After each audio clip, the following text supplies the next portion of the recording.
धौलपुर जिले में 4 दिन से सुस्त पड़ा मानसून फिर सक्रिय हो गया है। मंगलवार से शुरू हुआ बारिश दौर आज बुधवार को भी जारी रहा। जिले में सुबह से हो रही मूसलाधार बारिश ने धौलपुर शहर के सभी मार्गों पर जलभराव होने से दुकानों में पानी प्रवेश कर गया है। गली मोहल्लों और घरों में पानी भर जाने से लोगों को पानी निकालने में खासी मशक्कत उठानी पड़ी है।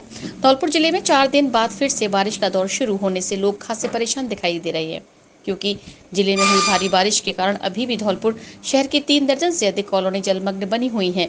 पूरे जिले में 2 दिन में 135 mm बारिश दर्ज की गई है और अभी भी बारिश का दौर जारी है। धौलपुर जिले में अब तक हुई बारिश ने 44 साल का रिकॉर्ड तोड़कर नया रिकॉर्ड बनाया है। मानसूनी सीजन में 650 mm बारिश होती है, जिसके एवज में अब तक 1090 mm से अधिक बारिश हो चुकी है। जिले के करीब 60 गांव और ढांडियों में बाढ़ जैसे हालात बने हुए हैं। बारिश के कारण खरीफ की फसल बर्बाद हो चुकी है। खेतों में करीब 3 से 4 फीट तक पानी भरा हुआ है। जिले के 7 बांध लबालब भरे हुए हैं, जिनमें से रामसागर, उर्मिला सागर और उमरेह बांध पर चादर चल रही है। करुणागत शुरू होते ही धौलपुर जिले में लोगों ने बारिश के दौरान ही तीर्थराज मुचकुंद समेत अन्य नदियों पर पितरों को तर्पण किया। आचार्यों ने बारिश में ही तीर्थराज मुचकुंद नदी के घाटों को मंत्रोच्चारण कराकर अन्न, तिल, चावल, जौ आदि से तर्पण कराकर अपने पूर्वजों को याद कर परिवार के लिए हरा भरा होने की मनौती मांगी। पितृपक्ष के शुरू होते ही 15 दिन तक मांगलिक एवं शुभ कार्य बंद हो गए और पितृपक्ष 2 अक्टूबर तक चलेंगे। पितृपक्ष के शुरू होते ही लोगों ने तीर्थराज मुचकुंद सहित नदी के घाटों पर पहुंचकर पितृपक्ष में अपने पितरों को तर्पण कर पूजा अर्चना की। लोगों ने पूर्वजों का आशीर्वाद प्राप्त करने और परिवार के शुभ सौभाग्य की वृद्धि के लिए पितरों को तर्पण किया। शास्त्रों के अनुसार पितरों को देवताओं से भी उच्च कोटि का स्थान दिया गया है। इस कारण पितरों की अतृप्त इच्छाओं की पूर्ति के लिए ही श्राद्ध किया जाता है और श्रद्धा पूर्वक पितरों का श्राद्ध करें, जिससे वो संतुष्ट होकर परिवार को सुख समृद्धि दें। श्राद्ध पक्ष में जिस तिथि को अपने पूर्वजों का देहांत हुआ है, उस तिथि को उनका आह्वान कर श्राद्ध करना चाहिए और दान पुण्य कर कौआ, गाय, कुत्ता एवं पतंगा के भाग को निकाल कर ब्राह्मणों को भोजन कराने के बाद उन्हें भी भोजन दे। वही माना जाता है कि जब राजा कर्ण संसार को छोड़कर गया था, तब उसे स्वर्ग में जाकर खाने के लिए सोना दिया गया था और स्वर्ग में कहा गया कि आपने पृथ्वी पर सिर्फ सोने का दान किया है, लिहाजा आपको खाने में सोना ही दिया जाएगा, लेकिन आपके पुण्य इतने हैं कि आप जो चाहेंगे वही आपको दिया जाएगा। उसके बाद राजा कर्ण ने याचना की, मुझे मात्र 15 दिन के लिए पृथ्वी पर भेजा जाए। राजा की बात मानी गई, जिसको पुनः धरती पर भेज दिया। उसके बाद राजा कर्ण ने 15 दिन तक संसार की हर वस्तु का जी भर कर दान किया।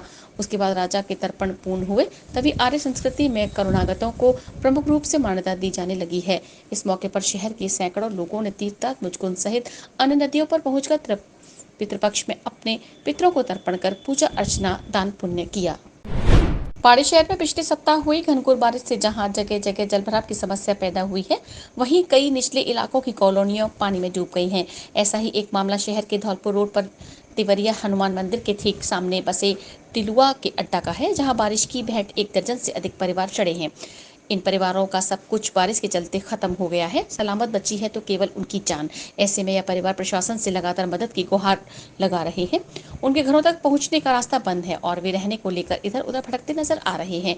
हालांकि पूर्व में इन्हें सरकारी स्कूल में रुकवाया गया था और भोजन पानी की भी व्यवस्था की गई थी, लेकिन वह 4-5 दिन ही चल सकी। इसके बाद इनको इनके हाल पर छोड़ दिया गया। नगर पालिका की वार्ड नंबर टिलुआ का अड्डा निवासी महिला ओमवती पत्नी राकेश कोहली, राम भरोसी पुत्र कप्तान गुर्जर, गीता, रेणु आदि ने बताया कि नके छप्पर पोश मकान पिछले 10 दिन पहले आई तेज बारिश में ढह गए। लोगों के सहयोग से उन्होंने अपनी जान बचाई और प्रशासन से मदद मांगी। उपखंडाधिकारी राधेश्याम मीणा, तहसीलदार मोहम्मद हनीफ खान सहित हल्का पटवारी और कई अधिकारी मौके पर पहुंचे और उनको हर संभव मदद का आश्वासन दिया। उनको पास के सरकारी स्कूल में रुकवाया गया। भोजन पानी की भी व्यवस्था की गई। साथ में गांव के रास्ते को दुरुस्त करने के लिए 300 ट्रॉली मिट्टी डालने के निर्देश भी दिए। 2-3 दिन तक उन्हें भोजन पानी भी मिला। 1-2 स्वयंसेवी संस्थाओं ने मौके पर आकर भी मदद की, लेकिन बाद में सब गायब हो गए। अब हालात यह है कि उन्हें स्कूल से हटा दिया गया है और उन्हें उनके हाल पर छोड़ दिया गया है। ऐसे में जो मकान उनके गिरे हुए हैं, उन्हीं में रहने पर वे मजबूर हैं और खुले आसमां तले रात गुजार रहे हैं। कांग्रेस के ब्लॉक अध्यक्ष रामेंद्र मीणा का कहना है कि बारिश से प्रभावित परिवारों को सरकार तत्काल सहायता उपलब्ध कराए। जो परिवार परेशान है, उनको यदि समय पर मदद नहीं मिल सकी तो फिर ऐसी मदद से क्या फायदा जो महीना बाद आए। वर्तमान में तिलुआ का अड्डा हो या ग्रामीण क्षेत्र में बटेश्वर खुर्द या गाँव, प्रभावित लोग हर जगह परेशान हैं, जिसको लेकर तुरंत नुकसान का आकलन करने और पीड़ित परिवारों की मदद की जरूरत है तो तत्काल दिखाई नहीं दे रही है। 300 ट्रॉली का ऑर्डर था हमारी गली में। हाँ, और फिर मतलब क्या जामे कुल 6 ट्रॉली डली है और मतलब रेनू के घर तक का ऑर्डर था। अब तक नहीं डली सा, और बाई डली है जाकी वाली के घर की तरफ। बस यहाँ कहाँ जाए जो बाल बच्चे लेके। एसडीएम साहब ने आपकी व्यवस्था की थी स्कूल में रहने की, हाँ, उसका क्या हुआ? अब तो मतलब देखो पहले तो मतलब वहाँ में रहे थे हम, फिर दोबारा पानी पड़ा तो हमने भैया झेल रहे हमें गोपाल के घर में बाहर रहे। कुल 3 दिन खाना आया, बस चौथे दिन बोले अब अपने घर पे जाओ। काय में रहे सा? ये किसने बोला था? वहाँ में पटवारी साहब ने बोला था तो आप अपने घर में जाओ। स्कूल वालों ने कुछ कहा था क्या? स्कूल वाले ने भैया हमें तो मालूम नहीं, स्कूल वाले ने कही तो उन्हें मालूम हो, हम गए नहीं। आपकी हमारे घर में खाने पीने के लिए कोई सामान नहीं बचा है, रहने सहने के लिए कोई व्यवस्था नहीं है, कपड़ा लत्ता बह चुका है, नाच पानी हमारा बह चुका है। अब तो हम सड़क पर डरे हैं सब। 3 दिन खाना आया, 3 दिन के बाद में वो भी मना कर गए कि अपना खाना अपने घर बना के खाओ, घर में कुछ है ही नहीं है तो खाना का। ये किसने कहा था? जी पटवारी साहब बोल गए थे। पटवारी साहब बोल गए थे। घर में पानी भर गया है और घर पूरे गिर गए और ट्रॉली की व्यवस्था करी है। 3 ट्रॉली डाली है, बस 300 ट्रॉली की बात है। और उन्होंने कह रहे कि सरकार से पैसा भी मिलेगा, अभी तो पैसा कैसे मिला है। ट्रॉली डाली है? 3 ट्रॉली डाली है बस। 300 पूरी नहीं डाली है? नहीं डरी है, अभी ना डरी। नाले की कहीं नाले लगा जाओ, नाले की कहीं नालो नहीं लगा रहो जब तक कछु ना है। यहाँ पर पानी भरते रहो घर में, मकान हो जो गिरो ऐसे है तो 7 से है 5 फुट पानी चढ़ 5 फुट पानी चढ़ गया पूरे घर पर ऊपर तक। सारे घर डूब गए, यहाँ सब भाग गए लकल कर गए। गिरे हैं कम से कम 15 से 20 गिर गए कम से कम मकान, कच्चे मकान। पक्के घर में पानी भर गया। यहाँ समस्या जी यार, ये नाज पानी खत्म हो गया, रास्ता खत्म पूरी और घर भी खत्म। हाँ प्रशासन आए थे और मंजूरी कर गए थे और 300 ट्रॉली मंजूर कर गए, 4 ट्रॉली डाल कर चले गए। फिर कोई व्यवस्था नहीं है, कोई व्यवस्था नहीं है। मांग यही चाह रहे कि रास्ता सही होने चाहिए और आपके लिए सुविधा होनी चाहिए। जो मकान है इनका कोई सुविधा होना चाहिए। बाड़ी उपखंड क्षेत्र में एक बार फिर से मौसम का मिजाज बदला है। देर रात से एक्टिव हुए मानसून के बाद रिमझिम बारिश का दौर शुरू हो गया है। ऐसे में पिछले सप्ताह हुई बारिश के चलते पैदा हुई जलभराव की समस्या का अभी समाधान भी नहीं हो पाया है कि एक बार फिर से परेशानी की आहट शुरू हो गई है। लोगों को हालांकि लगातार रिमझिम बारिश से उमस भरी गर्मी से राहत मिली है, लेकिन लगातार बारिश होने पर फिर से जलभराव सहित बिजली, पेयजल और कई प्रकार की समस्याएं पैदा हो सकती हैं। मौसम विभाग ने 18 से 20 सितंबर तक उपखंड सहित पूरे जिले भर में 3 दिन लगातार बारिश की चेतावनी जारी की है। ऐसे में पहले दिन से ही रिमझिम बारिश का दौर शुरू हुआ है। रात 3 बजे से यह बारिश लगातार जारी है, जिससे सुबह सवेरे स्कूल को जाने वाले छोटे बच्चों को परेशानी पैदा हुई है। लेकिन फिर भी बच्चे स्कूल पहुंचे हैं, क्योंकि पिछले सप्ताह लगातार 4 दिन बारिश के कारण छुट्टी की गई थी। बाड़ी उपखंड क्षेत्र में नदी, नाले, तालाब, पोखर सभी लबालब हो गए हैं। पूर्व में ही औसत से अधिक बारिश होने के चलते बरसों से सूखे पड़े तालाब भर गए हैं और नदियां उफान पर हैं। ऐसे में जिला और उपखंड प्रशासन को भारी मशक्कत करनी पड़ रही है। बाड़ी धौलपुर रोड पर हाईवे कोरमिला सागर बांध के ओवरफ्लो होने पर काटा गया था, जिसका रास्ता अभी भी सुचारू नहीं हुआ है। वहीं एक बार फिर से बारिश का दौर शुरू होने से फिर से बांधों और नदियों के ओवरफ्लो होने की आशंका है।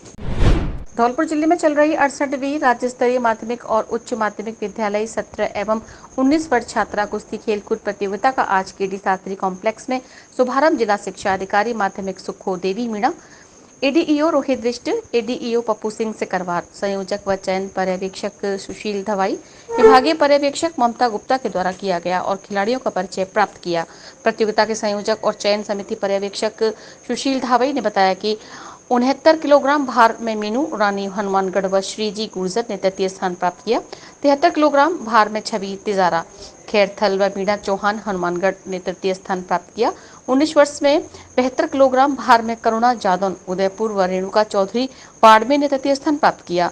76 किलोग्राम भार में खेलू चौधरी बाड़मेर व जीनल टॉक ने तृतीय स्थान प्राप्त किया। इस अवसर पर प्रभारी फिजिकल डिप्टी विजय उदैनिया, संपत राम मीणा, मीनू फौजदार, कल्याण बिश्नोई, अनिल मिश्रा, संजीव श्रीवास्तव, चंद्रभान चौधरी, रूप सिंह, भगवान सिंह, मंगेत सिंह, उदयपाल, मदन गोदारा, चंचल तिवारी, यशवीर, लता कुमारी, सियाराम, यदुनाथ, निर्मला, सुनील तिवारी, विमल शर्मा आदि उपस्थित थे।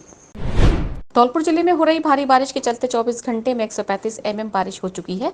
भारी बारिश के चलते धौलपुर जिले से होकर गुजर रही NH44 आगरा से ग्वालियर वाली साइड पर धंस गया है, जबकि जिले में अलग अलग जगह पर 5 मकान क्षतिग्रस्त हो गए हैं। NH44 के धंसने के बाद NHAI की टीम ने डिवाइडर को काटकर वाहनों का आवागमन सुचारू कर दिया है। धौलपुर जिले में 4 दिन से सुस्त पड़ा मानसून फिर सक्रिय हो गया है। मंगलवार से शुरू हुआ बारिश दौर आज बुधवार को भी जारी रहा है। जिले में सुबह से हो रही मूसलाधार बारिश से धौलपुर शहर के सभी मार्गों पर जलभराव होने से दुकानों में पानी प्रवेश कर गया है।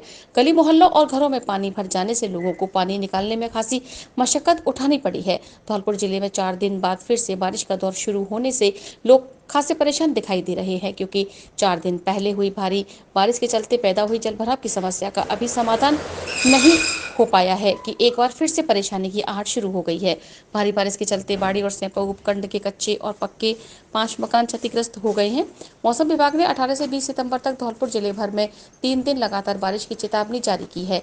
इस मानसूनी सीजन में 650 mm बारिश होती है, जिसके एवज में अब तक 1090 mm से अधिक बारिश हो चुकी है। जिले के करीब 60 गांव और ढांडियों में बाढ़ जैसे हालात बने हुए हैं। बारिश के कारण खरीफ की फसल बर्बाद हो चुकी है।